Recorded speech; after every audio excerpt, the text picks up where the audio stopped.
RRB கிளர்க்குடைய prelims result delay ஆக நெறைய பேருக்கு பிரஷர் இன்க்ரீஸ் ஆகுது. பிரஷர இன்னும் இன்க்ரீஸ் பண்ற மாதிரி நம்ம அட்டெண்ட் பண்ணக்கூடிய மார்க் டெஸ்ட்ல மார்க் ரொம்ப கம்மியா வரும். இது நார்மல் தானா? என்னால மெயின்ஸ் எக்ஸாம் கிளியர் பண்ண முடியுமா? அப்படிங்கிற டவுட் உங்கள்ல நெறைய பேருக்கு இருக்கும். எவ்வளோ மார்க் நீங்க எடுத்திருந்தா பிரிலிம்ஸ் எக்ஸாம் கிளியர் பண்ணிருவீங்க கன்ஃபார்மா அப்படிங்கிறத நான் சொல்லிட்டு, மார்க் டெஸ்ட்ல என்ன பெர்ஃபார்ம் பண்ணா ரியல் எக்ஸாம்ல எவ்வளோ கன்வெர்ட் ஆகும்? எவ்வளோ டிஃபரன்ஸ் கிரியேட் ஆகும்? அப்படிங்கிறத இந்த வீடியோல தெளிவா பார்க்க போறோம். அதுக்கு முன்னாடி நம்ம சேனல் 10K சப்ஸ்கிரைபர்ஸ கூடிய சீக்கிரம் ரீச் பண்ண போறோம். 10K ரீச் ஆனதும் சூப்பரான ஒரு சர்ப்ரைஸ் உங்களுக்காக காத்துட்டு இருக்கு. தரமான சர்ப்ரைஸா இருக்கும். கன்டென்ட் ஓரியன்டடா. ஓகேங்களா? அப்போ நீங்க இன்னும் சப்ஸ்கிரைப் பண்ணாம இருக்கீங்கன்னா, டிஎன் பேக்கர்ஸ் சேனல சப்ஸ்கிரைப் பண்ணிக்கோங்க. இந்த வீடியோக்குள்ள போலாமா? ரைட். ஃப்ரெண்ட்ஸ் அப்படியே வீடியோக்கு லைக் பண்ணிட்டு உங்க ஃப்ரெண்ட்ஸ்க்கு நம்ம சேனல ஷேர் பண்ணி விட்டுருங்க. ஆர்ஆர்பி பிரிலிம்ஸ பொறுத்தவர நமக்கு 55ல இருந்து 60 ரேஞ்சில உங்களுடைய அட்டெம்ப்ட் இருந்தது அப்படின்னா, தாராளமா நீங்க மெயின்ஸ் எக்ஸாம்க்கு படிக்கிறது ரொம்ப ரொம்ப நல்லது. டிஃபிகல்ட் ஷிஃப்ட்ல 55, ஈஸி ஷிஃப்ட்ல 60 இருந்தா எக்ஸாம் கிளியர் ஆயிரும். ஆர்ஆர்பி, பிஓ பிரிலிம்ஸ் ரிசல்ட் அப்பயே நான் உங்களுக்கு நெறைய பேருக்கு வார்னிங் குடுத்திருந்தேன். அதே மாரி தான் நடந்தது. நெறைய பேர் கமெண்ட் செக்ஷன்ல வந்து சொல்லியிருந்தீங்க. 39 அட்டெம்ப்ட் பண்ணியிருந்தவங்களுடைய மார்க் 49.25ன்னு மாறி இருக்கு. அவ்ளோ நார்மலைசேஷன் நடந்துச்சு. ஓகேங்களா? அப்போ அட்டெம்ப்ட் தான் அங்க முக்கியம். கட் ஆஃப் இத விட குறையவும் செய்யும், இத விட ஏறவும் செய்யும். டிபெண்ட்ஸ் ஆன் அவங்க நார்மலைசேஷன் மெத்தட் எந்த ஷிஃப்ட்ட பேஸ் பண்ணி எடுக்குறாங்களோ, அத பொறுத்து மாறும். ஆனா, இந்த அட்டெம்ப்ட் அப்படிங்கிறது இந்த ஷிஃப்ட்ல, ஈஸி ஷிஃப்ட்ல அப்படிங்கிறது மாறாது. அந்த ரேஞ்சில அட்டெண்ட் பண்ணியிருந்தா நீங்க மெயின்ஸ் எக்ஸாம் படிங்க. உங்களுக்கு எக்ஸாம் கிளியர் ஆயிடும். ரைட்டு. மார்க் டெஸ்ட்ல என்னுடைய ஸ்கோர் ரொம்ப லோவா வருதே சார். நான் என்ன பண்ணலாம்? அப்படிங்கிற டவுட் உங்களுக்கு நெறைய பேர் இருக்கும்.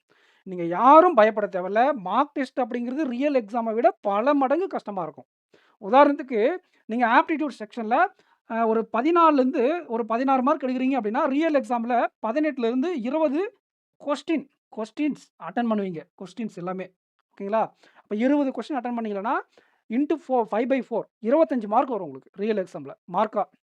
அப்போ இவ்ளோ வித்தியாசம் கிரியேட் பண்ணுதா? அப்ப டோட்டல் ஸ்கோரும் அந்த அளவுக்கு வேரி ஆகும்.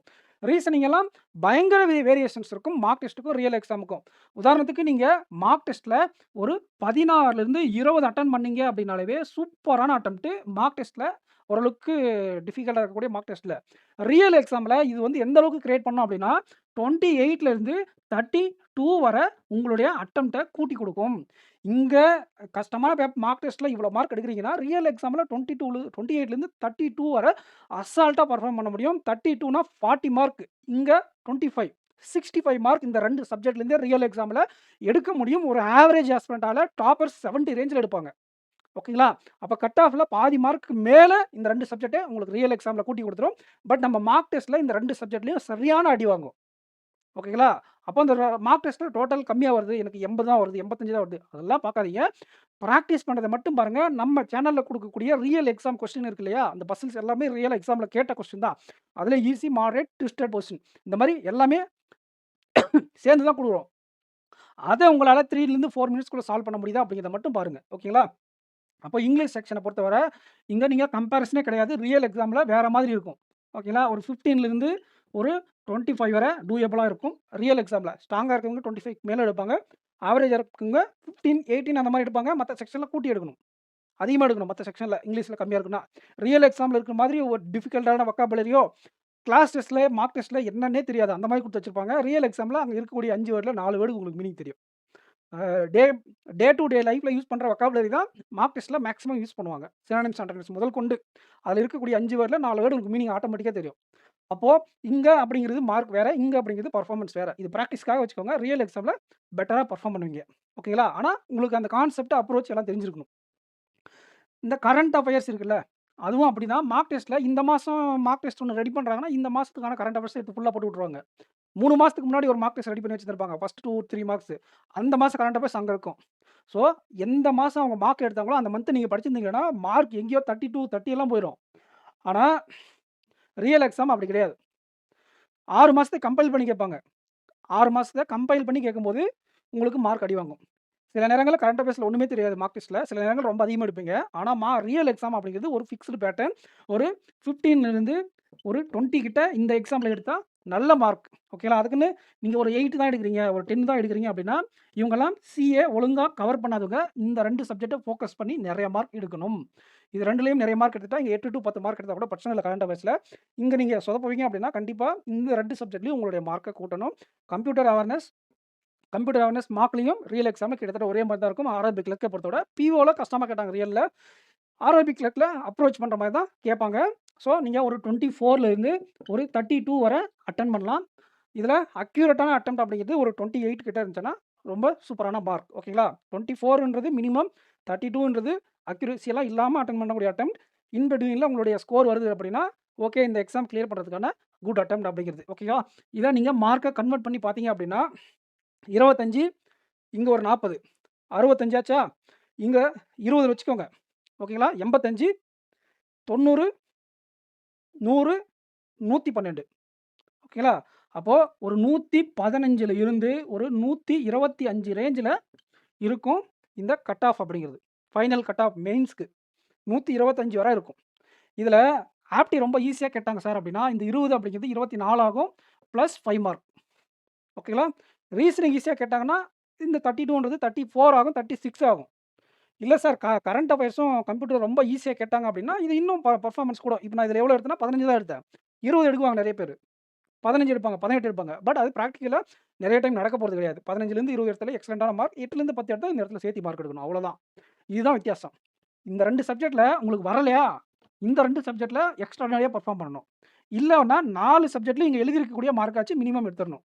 இது எழுதியிருக்கிறது ஆவரேஜ். எல்லா சப்ஜெக்ட்டுக்கும் மினிமம் ஆவரேஜ். இவ்வளோ எடுத்தா எக்ஸாம் கிளியர் பண்ணிடலாம். ஆனா, இத விட அதிகமா எடுக்கிறது யாரு அப்படின்னா, இந்த சப்ஜெக்ட்ல வீக்கா இருக்கிறவங்க. இதுல வீக்கா இருக்கிறவங்க இங்க அதிகமா எடுக்கணும். ஸோ எனி 2 சப்ஜெக்ட் நம்ம மாஸ்டர் பண்ணணும் ஆர்ஆர்பி கிளர்க்க பொறுத்தவரை. அப்பதான் நம்மளால எக்ஸாம் கிராக் பண்ண முடியும். ஸோ உங்களுடைய ஸ்ட்ரென்த்துக்கு தகுந்த மாரி, உங்களுடைய அடுத்த நாட்கள் இருக்கக்கூடிய ப்ரிப்பரேஷன் வச்சுக்கோங்க. டெஃபினட்டா இந்த எக்ஸாம கிராக் பண்ண முடியும். இந்த வீடியோ உங்களுக்கு யூஸ்ஃபுல்லா இருந்திருக்கும்னு நெனைக்கிறேன். உங்களுக்கு ஒரு ஐடியா கிடைச்சிருக்கும். மார்க் டெஸ்ட் அப்படிங்கிறது வேற. ரியல் எக்ஸாம் அப்படிங்கிறது வேற. இங்க எடுக்கிறத விட 40 மார்க் வரை 30லேருந்து 40 மார்க் வரை எக்ஸ்ட்ரா தான். இப்ப நீங்க பாருங்க. இங்க 70 மார்க் எடுத்திருக்கீங்களா? 70க்கும் 115க்கு எவ்வளோ வித்தியாசம் இருக்கு பாருங்க. 45 மார்க் மேல வித்தியாசம் இருக்கும். இங்க 80 எடுத்திருந்தீங்கன்னா 125 எடுப்பீங்க. அதுதான் ரியாலிட்டி. ஓகேங்களா? ஆனா, அதுக்குன்னு இங்க பெர்ஃபார்ம் பண்ண மாதிரியே போய் அங்கேயும் பெர்ஃபார்ம் பண்ணிறக்கூடாது. இங்க கஷ்டமான கொஸ்டின் போட்டு அங்க ஈஸியான கொஸ்டின் சொதப்பி இருந்துறக்கூடாது. ஈஸியான கொஸ்டின பிராக்டிஸ் பண்ணிக்கோங்க. ஈஸியான கொஸ்டின் தான் எக்ஸாம்ல கேட்பாங்க. அது அப்ரோச் பண்ண தெரியாம போயிடுச்சுன்னா, இந்த மார்க் எடுக்க முடியாம போயிடும். ரியாலிட்டிக்கும் அண்ட் டிஃபிகல்ட்டுக்கும் உள்ள வித்தியாசத்த நீங்க கண்டிப்பா தெரிஞ்சுட்டு போணும். இந்த கொஸ்டின் அப்ரோச் பண்றது ரொம்ப ரொம்ப ரொம்ப முக்கியமான விஷயம். நீங்க மார்க் டெஸ்ட் அட்டெண்ட் பண்றீங்களோ, அட்டெண்ட் பண்ணலையோ அது பிராக்டிஸ் பர்ப்பஸ் ஓகேவா? But real exam point of view approach அப்படிங்கிறது தெரிஞ்சா மட்டும் தான் ஒருத்தரால இந்த எக்ஸாமே கிராக் பண்ண முடியும். புரிஞ்சுதுங்களா? ஸோ நெக்ஸ்ட் வீடியோல மீட் பண்ணலாம் ஃபிரெண்ட்ஸ். ஸோ பிராக்டிஸ் பண்ணிக்கோங்க. இப்ப எனக்கு எல்லா கொஸ்டினும் தெரியும். எனக்கு எல்லா கான்செப்ட்டும் தெரியும் அப்படின்னா கூட இந்த எக்ஸாம கிராக் பண்ண முடியாது. யார் இந்த எக்ஸாம கிராக் பண்ணுவாங்க அப்படின்னா, எல்லா கொஸ்டினும் பிராக்டிஸ் பண்றாங்கல்ல, ஃப்ளோல வச்சிருக்காங்கல்ல, அவங்களால தான் இந்த எக்ஸாம் கிராக் பண்ண முடியும். கான்செப்ட் தெரிஞ்சு 10 பைசாக்கு பிரயோஜனம் இல்ல. ஏன்னா இதுல இருக்கக்கூடிய 40 கொஸ்டின், இதுல இருக்கக்கூடிய 40 கொஸ்டின் எல்லாராலயும் டூயபிளா தான் இருக்கும். இந்த கேட்கக்கூடிய கொஸ்டின். அந்த 30 மினிட்ஸ்ல எத்தனை கொஸ்டின் போடுறீங்க அப்படிங்கிறது தான் முக்கியம். கான்செப்ட் நல்லா தெரிஞ்சா கூட யாரெல்லாம் பிராக்டிஸ் பண்ணலையோ, அதிகமா பிராக்டிஸ் பண்ணலையோ, அவங்களால ஹை அட்டெம்ப்ட் குடுக்க முடியாது. Even though they well versed the topic high level கொஸ்டின கூட சால்வ் பண்ண தெரிஞ்சிருக்கும் அவங்களுக்கு. பட் ஸ்பீட் இல்லன்னா இந்த எக்ஸாம் கிராக் பண்ண முடியாது. எஸ்பிஐ, பிஓ எக்ஸாம் ஈஸியா கிளியர் பண்ணிருவாங்க. ஆர்ஆர்பில அடி வாங்குவாங்க. அதுக்கு காரணம் என்னன்னா, அந்த பிராக்டிஸ் இல்ல. அந்த எக்ஸாம் ஃப்ளோ இல்ல. ஈஸியான கொஸ்டின்ல பெர்ஃபார்ம் பண்ண தெரியாது. ஹை லெவல் கொஸ்டின் சால்வ் பண்ணிடுவாங்க. பொறுமையா யோசிச்சு திங்க் பண்ணி. பட் பிராக்டிஸ் இருந்தா தான் இந்த மாரி ஈஸியான கொஸ்டின்ஸ சால்வ் பண்ண முடியும். கிட்டத்தட்ட ஒரு எல்பிஓ உடைய அடுத்த லெவல் தான் இந்த ஆர்ஆர்பி கிளர்க் மெயின்ஸ். எல்பிஓல எப்படி பிகினர்ஸால கிராக் பண்ண முடியுமோ, அதே மாரி இதுவும் பிகினர்ஸால கிராக் பண்ண முடியும். எப்போ அப்படின்னா, நீங்க எனஃப் பிராக்டிஸ் எடுத்திருக்கீங்க.